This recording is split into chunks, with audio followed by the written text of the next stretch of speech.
एक गांव में कालू और बबलू की आमने सामने दुकान थी।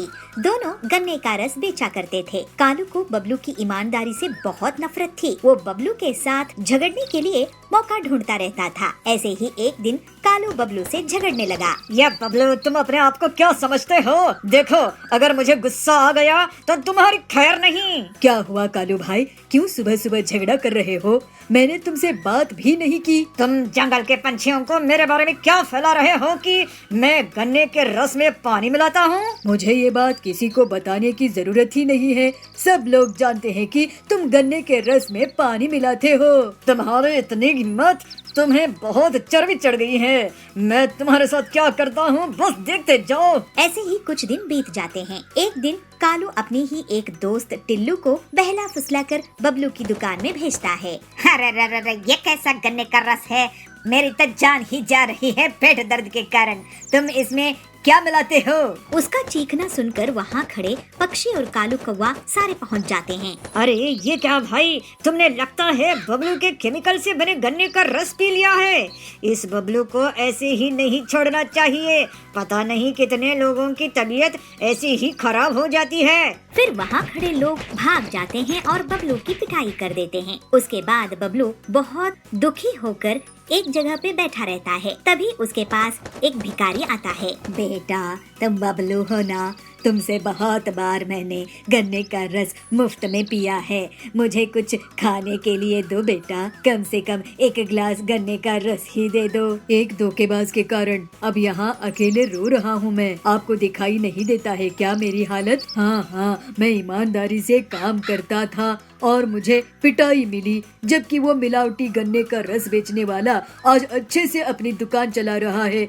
अब इसमें भगवान क्या करेंगे? क्या जब मैं गन्ने का रस निकालूंगा तो मशीन में से खिलौने निकलेंगे क्या? क्या करेंगे भगवान इसमें? कैसे पता बेटा कि मशीन में से गाड़ियाँ आने लगे? कुछ भी हो सकता है। देखो बाबा, मैं तुम्हारी कहने पर ये सब करके देखूंगा। अगर कुछ चमत्कार हुआ तो ठीक है, नहीं तो अब से मैं तुम्हें भिखारी के साथ साथ पागल भी समझूंगा। बबलू के वहाँ से जाते ही भिखारी साधु में तब्दील हो जाता है। फिर बबलू अपने गन्ना जूस की मशीन में गन्ना डालता है तो दूसरी तरफ से छोटे छोटे खिलौने निकल आते हैं। वो खिलौने गन्ने के बने हुए होते हैं। मोटर कार, बाइक, छोटा प्लेन इत्यादि। अरे ये क्या? ऐसे कालू आश्चर्य हो जाता है। ये तो उस भिखारी का चमत्कार है। शायद वो भिखारी ही नहीं था, वो कोई पहुँचे हुए साधु महात्मा रहे होंगे। वहाँ पे पहुँचे हरिया काका कहते हैं, बेटा, तुम्हारे खिलौने तो बहुत ही सुंदर हैं। ऐसे तो मैंने पहले कभी नहीं देखे जो गन्ने से बने हुए हो। मेरे पोते के लिए तो 2 खिलौने दे ही दो। हाँ, हरिया काका, ये लो। इसके बाद एक ग्राहक आते जाते हैं और बबलू की दुकान में भीड़ बढ़ जाती है और पंछी लोग मिलकर उससे माफी मांगते हैं। अरे, आप मुझसे बड़े हैं, आप मुझसे माफी नहीं मांगिए। ये सब किया कराया कालू का है। इसके बाद से तो बबलू की दुकान चल निकलती है। उसके यहाँ बच्चों की भीड़ इकट्ठा होने लगती है और सभी उसके खिलौनों का मजा लेते रहते हैं। ये बबलू, ये क्या चमत्कार है? तुमने लगता है किसी तांत्रिक को पकड़ के गाँव वालों को मूर्ख बनाने की ठान ली है और उनसे पैसे हड़पने की सोच रहे हो। तुम अपने आप को क्या समझते हो? देखो गाँव वालों, ये कोई मांत्रिक की मदद से ऐसा कर रहा है। ये इसका आप सबको लूटने का प्लान है। इसको पीट दो। नहीं, ऐसा कुछ भी नहीं है। ऐसा ही है, पीटो इसे। तभी वहाँ गांव की मुखिया पीलू आ जाती है। पीलू को देखकर सब चुप हो जाते हैं। कालू, तुम हद से ज्यादा बदमाश हो गए हो। मैं गांव में नहीं थी तो तुमने अपने से ही बबलू को सजा दे दिया, उस पर गलत सलत इल्जाम लगाया। मैं सब जानती हूँ, असली बदमाश तो तुम हो। तुम्हारे गन्ने का रस पीकर मेरे बच्चों की तबीयत खराब हो गई थी। असल में तुम अपने गन्ने के रस में केमिकल मिलाते हो। ये देखो लैब रिपोर्ट। पीलू सबको गन्ने का रस का रिपोर्ट दिखाती है। उसमें मिलावटी होना पाया गया था। सभी गांव वाले कालू को पीट देते हैं। बबलू, तुम्हें लगता है किसी साधु महात्मा का आशीर्वाद मिला है। तुम नेक दिल के ईमानदार व्यक्ति हो। अब से तुम ऐसे ही खिलौने बेचा करो। इसके बाद से बबलू पूरी मेहनत करके गन्ने की मशीन से नए नए खिलौने बनाने लगा और उसकी दुकान बहुत अच्छे से चलने लगी। इस तरह से गांव में उसका बहुत नाम हो गया और वो जल्द ही दौलतमंद भी हो गया। फिर वो खुशी खुशी अपना जीवन बिताने लगा। एक छोटे से गांव में पीलू चिड़िया रहती थी। उसका बेटा टिल्लू और बहू बबली भी उसी के साथ रहते थे। लेकिन टिल्लू और बबली को पीलू का साथ रहना पसंद नहीं आता था। पीलू की एक बेटी भी थी। उसकी एक अमीर घर में शादी हो चुकी थी। शादी के बाद वो अपनी माँ से अच्छा व्यवहार नहीं रखती थी। माँ, मैं तुमसे कुछ कहना चाहता था। मेरी आमदनी बहुत कम है। मैं तुम्हारा खर्चा सहन नहीं कर पा रहा हूँ और गांव में वृद्धाश्रम भी नहीं है जहाँ मैं आपको छोड़ कर आ सकूं। मेरी पूरी पगार घर चलाने में ही चली जाती है। मुझे बच्चे होंगे तो उन्हें स्कूल कैसे भेजूंगा, ये भी मैं सोचता रहता हूँ। कुछ दिन पिंकी दीदी के यहाँ चली जाओ। बेटा, अपनी बेटी के ससुराल में मैं कैसे चली जाऊँ? चल, तुझे तकलीफ ना हो तो मैं ये कोशिश करके देखती हूँ। फिर पीलू अपनी बेटी के ससुराल चली जाती है। बेटी पिंकी, क्या मैं तुम्हारे यहाँ कुछ महीने रुक सकती हूँ? वो क्या है ना, टिल्लू की आमदनी कम है तो वो मुझे तेरे यहाँ रुकने के लिए भेजा है। अरे माँ, मैं तो अपने पति के साथ आज ही स्विट्जरलैंड जाने वाली हूँ। मैं तुम्हें यहाँ कैसे रख सकती हूँ? पीलू ये सुनकर बहुत दुखी हो जाती है। वो रोने लगती है। हे भगवान, इस बुढ़ापे में मेरे बच्चे कैसे हैं जो मुझे सहारा नहीं दे सकते। फिर थोड़ी देर में कुछ सोचकर वो एक सुनार के पास चली जाती है। सुनार भैया, आप ये अंगूठी गिरवी रख लो और मुझे इसके कुछ पैसे दे दो। इस अंगूठी के आपको मैं 5,000 ही दे सकता हूँ पीलू बहन। पीलू उन 5,000 को लेकर एक छोटी सी किराए की झोपड़ी में चली जाती है। इन पैसों से तो एक ही महीने का गुजारा होगा। उसके बाद मेरे पास खाने के लिए भी पैसे नहीं बचेंगे।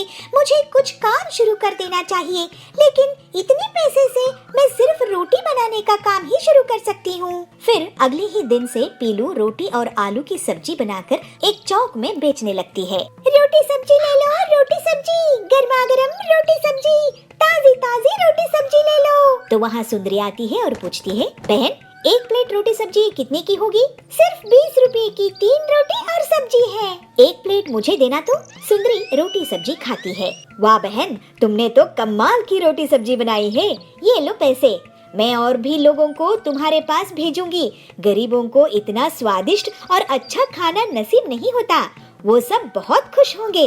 घर लौटते समय पीलू को 2 भिखारी चिड़िया मिलते हैं। पीलू उन दोनों चिड़ियों को रोटी दे देती है। इस तरह से जल्दी ही पीलू की दुकान चल निकली और उसके पास इतने ग्राहक आए कि वो अकेले काम नहीं कर सकती थी। पीलू रोज रोटियां बनाती और 2 रोटियां वो उन भिखारी चिड़ियों को दे देती थी। मेरी रोटी सब्जी लोगों को बहुत पसंद आ रही है, लेकिन अब मुझे और लोग चाहिए होंगे। क्यों ना मैं उन भिखारी चिड़ियों को काम पर रख लूं? सुनो, तुम दोनों यहाँ पर भीख मांगती हो, मैं तुम्हें काम दे सकती हूँ अपनी दुकान में अगर तुम करना चाहो तो। बहन, मेरा नाम लवली है। मैं एक अमीर घर से थी, लेकिन मेरे बच्चों ने मुझे घर से निकाल दिया तो मैं यहाँ हूँ। मैं भी अच्छे घर से थी बहन, मेरी भी यही कहानी है। हम तुम्हारे साथ काम करेंगे और मेहनत से पैसे कमाएंगे। ये सुनकर पीलू बहुत खुश हो जाती है और फिर तीनों चिड़िया मिलकर टिफिन का काम शुरू कर देते हैं और बहुत जल्द ही पूरे जंगल में सिर्फ पीलू का टिफिन चलता है। पीलू अपनी आमदनी का 3 हिस्सा कर देती है और तीनों बहुत अच्छे से रहने लगते हैं। ऐसे ही एक दिन पीलू का बेटा उसकी दुकान में आता है। माँ, तुम तो बहुत मेहनती हो, मुझे माफ कर दो। मैंने तुम्हारा ख्याल नहीं रखा। अब मुझे पछतावा होता है कि मैंने तुम्हें किस हाल में छोड़ दिया था। बेटा, अब मैं दूसरे बूढ़े लोगों को मदद करूंगी। तू चिंता मत कर, तुम लोग मेरे बच्चे थे और रहोगे। फिर उस दिन से टिल्लू भी अपनी माँ का उसके काम में हाथ बटाने लगा और पूरी ईमानदारी से बुजुर्गों के लिए काम करने लगा। फिर वो सब हंसी खुशी रहने लगे। बहुत साल पहले पीलू एक गांव में मुर्गियों का व्यापार करती थी, लेकिन पीलू के पास जो भी मुर्गी होती वो चुपचाप भाग जाती थी। लेकिन उसके पास एक मुर्गी थी जो बहुत सालों में घर के बाहर भी नहीं गई और उसे रोज एक अंडा देती थी। पीलू सोच में पड़ जाती कि वो एक अंडे का क्या करे, क्योंकि एक अंडा तो कोई नहीं खरीदेगा। पीलू सोचती है, अब मैं इस एक अंडे का क्या करूं? मेरे पास तो कोई मुर्गी टिकती ही नहीं है। पता नहीं मुर्गियों को मैं क्यों ना पसंद हूँ। एक ही मुर्गी है जिसको मैं लवली कहती हूँ। इसका एक अंडा कौन खरीदेगा? मैं ही खा जाती हूँ। वैसे भी एक अंडा बेचकर पैसे तो मिलने से रहे, कम से कम अपना पेट एक अंडे से तो भर ही लूंगी। ऐसे ही एक दिन पीलू अपनी मुर्गी के साथ जंगल घूमने के लिए निकली। अब बहुत दिनों से बाहर नहीं गए हैं। इस मुर्गी को घर में ही नहीं छोड़ सकती, क्या पता ये भी भाग जाए। तभी उसे एक बूढ़ी पक्षी बबली एक पेड़ के नीचे बेहोश मिलती है। अरे बूढ़ी आंटी, उठो उठो, क्या हुआ तुम्हें? कौन है?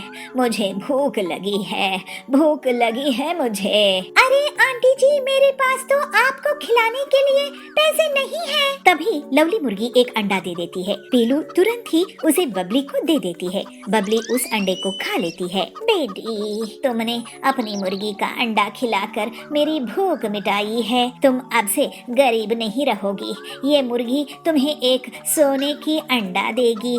उस अंडे को तुम पंखे में रख देना और घुमाना। जब अंडा घूम रहा होगा तब तुम उससे जो मांगोगी वो मिल जाएगा। फिर वो बूढ़ी बबली वहाँ से चली जाती है। पीलू घर आती है और फिर अगले दिन लवली मुर्गी सोने का अंडा देती है। पीलू उस अंडे को पंखे में रख देती है। सोने के अंडे, मुझे ढेर सारे पैसे दो। अरे ये क्या, इससे तो कोई पैसा नहीं आया। आंटी जी तो कह रही थी चलो सोने के अंडे, मुझे पैसे कमाने का रास्ता बताओ। उसी गांव में खड़क सेठ था। वो लोगों से शर्त लगाकर पैसे कमाता था। पीलू उसके पास जाती है। खड़क सेठ, मैं तुम्हारे साथ शर्त लगाने के लिए तैयार हूँ। तू मुझसे क्या शर्त लगाएगी पीलू? तू पिद्दी चिड़िया है, तेरे पास एक मुर्गी ही तो है। ले देकर चल, मैं तेरे साथ भी शर्त लगा लेता हूँ।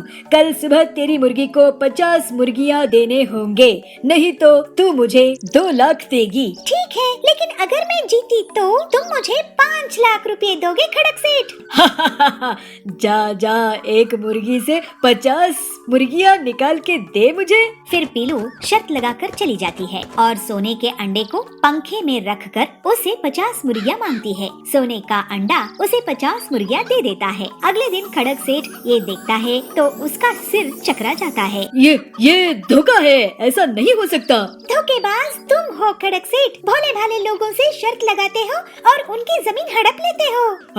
अरे तुम शर्त जीती, मैं हार गया। ये लो 5 लाख रुपए। लेकिन मैं इतनी आसानी से तुम्हें नहीं छोड़ूंगा। चलो मैं एक और शर्त लगाता हूँ। कल सुबह 500 ऑमलेट चाहिए मुझे, नहीं तो तुम मुझे 10 लाख दोगी या मैं तुम्हें 10 लाख दूंगा। मंजूर, लेकिन कल वो सारी चिड़िया रहेंगी जिनकी जमीन तुमने ले रखी है। अगर तुम कल हारे तो तुम उन सब की जमीन के कागजात वापस कर दोगे। जाओ जाओ, पहले 500 ऑमलेट लेकर आओ। फिर पीलू अगले दिन सोने के अंडे से 500 ऑमलेट की इच्छा रखती है और उसमें से 500 ऑमलेट निकल आते हैं। अगले दिन पीलू सभी अन्य पक्षियों के साथ अपने घोंसले में खड़क का इंतजार कर रही थी। क्यों पीलू, शर्त हारने के लिए तैयार हो ना? 10 लाख है कि नहीं तुम्हारे पास? अगर हार गई तो ये सारी चिड़िया तुम्हें पीटेंगी, क्योंकि तुम्हारे कारण इनकी जमीन हमेशा के लिए मेरी हो जाएगी। लेकिन ऐसी शर्त तो मैंने नहीं रखी। तुम वाकई बहुत बड़े धोखेबाज हो।